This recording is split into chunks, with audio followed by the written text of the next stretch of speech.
গেদি গেদি বাইতে আসাও না দই বেরোছে। হ মা আমি বাড়তে, তুমি আইছ, ভালো আছো? বহ।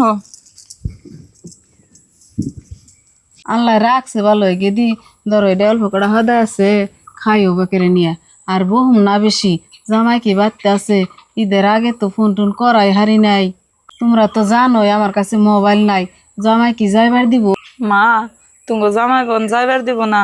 ফোন করো নাই দেখে আমারে যে কথা শুনাইলো, যে জিন্দিকটা বইরা ঈদ আহে তখন বাড়তে কোনো কেউ ফোন করে না, খোঁজ খবর নেয় না, মেলা রাগ করছে। এন কি আর আমার যাইবার দিব? এখন আমি আইসি নিবার নিগে, জামাই কনে ডাক দছে দিহি যাইবার দেনা নাই। ও মা আমি ডাক দিতেছি। শুনছুন না বাবুর বাপ দোয়া শুনছে যে মা আইছে। কি কও?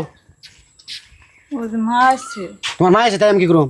বাবা রে, তুমি রাগ করো না, তুমি তো জানোই আমার অবস্থাটা কি, আমার নগে মোবাইল নাই, নইলে তুমি ফোন করে আগে কইতাম। আজকে নিবার আইসি, তোমরা দুজন আমার নগে নও যাই। মা রাগ করম না কি করুম? বছর একটা দিন আজকে তো খুব আসছেন কে? আব্বার টেন মোবাইল নাই, আব্বা তো ফোন করে একবার কই আর তো যে জামাই আইছে। বাবা রে, তুমি তো জানোই তোমার শ্বশুর আর একটা বিয়া করে এই ঘরের পয়বুলা হান নেয় নাচানাচি করে। আমার যে একটা মেয়ে আছে, একটু করা নাকবো, হিন্না ফেলে তার দান দেয় নাই। যাও বান একটু কইবার চাই, তোমার হতরিতে তোমার না আমি নইবার দে না। আমি তো আর থাকা হারলাম না, আজকে আমি নিবার আইছি, আমার নগে ন যাই, নয় একটু মাংস পাইছি, ও আমার আত্মায় যাইবো না তুঙ্গ থুইয়া। দেখ মা ঠিক কথাই কইছে। আর তুমি হইলে আমার স্বামী, মেয়ের জামাই হইলো বড় পুলার মতন। তুমি যদি মার দুঃখ না বুঝো আর কেরা বুঝবো? মা আইছে যদি নও যাই। ও মা যদি এত করে কইতাছে তাহলে মারে কটা খাইবার দাও, আমি কাপড় চোপড় কিনা বাইরে আহি। আহো মা, খাওয়া দাওয়া করো।